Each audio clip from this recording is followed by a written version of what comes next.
Today's episode is sponsored by ourselves. If I've said it once, I've said it 100 times. One of the most important things about cocktails is their presentation. And your garnish game can really make or break that presentation. So Marius and I decided that we wanted to start making some dehydrated fruit to garnish cocktails. Not only are they beautiful to look at, they're pretty long lasting, and they're functional garnishes in that they have aroma that you can add to your cocktail without unbalancing the cocktail, but just adding a little je ne sais quoi to it. So obviously we're doing limes, we're doing lemons, we're doing oranges, we're doing blood oranges, and we're doing dragon fruit. All of our citrus are organic, they're sourced locally, and this is a really good way to help the channel. The garnishes are made in small batches, they're essentially made to order, and although we're starting with, the usual suspects, the really simple lemon, lime, orange, blood orange, we hope to expand into some less common, harder to get fruits, and then on top of that, we'll have some seasonal offerings for you guys. So if you guys have any suggestions for things you'd like to see, definitely let us know. So head to the shop and no coupon code needed because they're amazingly priced and it helps the channel.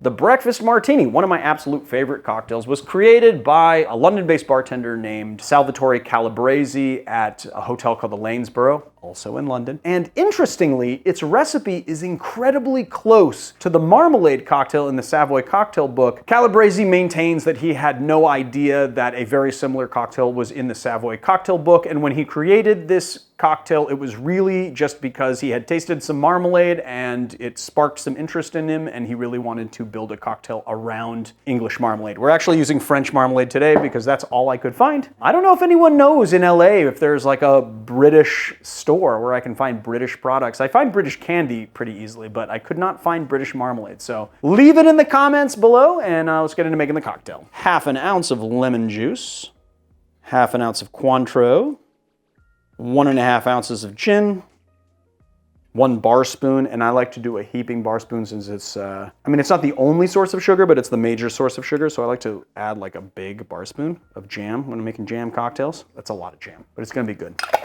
Add some ice. Give it a shake. And then we're gonna strain and orange twist.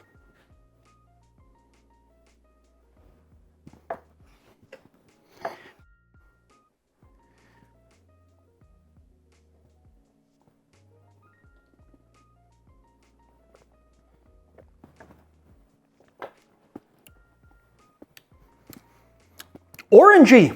But what I love about this drink is that not only do you get that clean orange from the Cointreau, you also get the bitterness of the marmalade, because the thing about marmalade that I'm sure all of you know, but I'm gonna mansplain it to you anyway, is that it has peel in it, and that peel has bitterness in it because it has pith. And so you have a very complex orangey flavor profile, and then you also have the botanicals of the gin, and the gin itself with that ethanol kind of coming through a little bit as well. And so it is orangey, but complex at the same time, which is very fantastic. And I can see why this drink has persisted for as many years as it has. So there you have it, guys. The Breakfast Martini. Go make it right now. You know you want to.